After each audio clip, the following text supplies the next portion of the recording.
کہ role of law کے ساتھ کیا ہوتا رہا وہ آپ کے سامنے رکھنا چاہتا ہوں اور بتانا چاہتا ہوں کہ کس طرح مساوات کے اصول کو اگنور کیا گیا اور کس طریقے سے بینچز کی تشکیل بھی آربیٹریریلی ہوتی رہی. اور مجھے دکھ بھی ہے, رنج بھی ہے اور افسوس بھی ہے کہ کس طریقے سے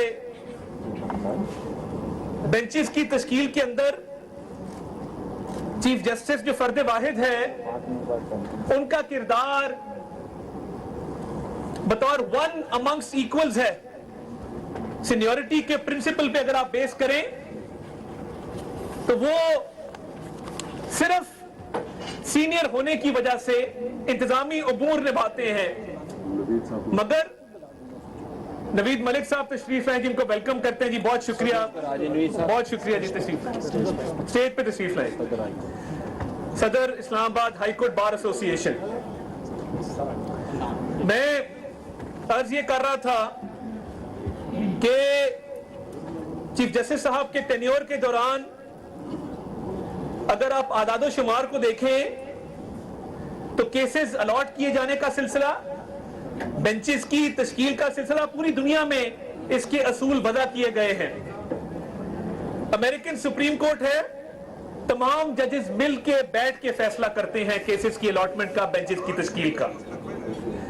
برازیل, نیپال, فلپائن کو آپ دیکھ لیں, وہاں بھی باری باری ذمہ داری لگائی جاتی ہے کہ بینچز کی تشکیل کون سے جج صاحب دیں گے.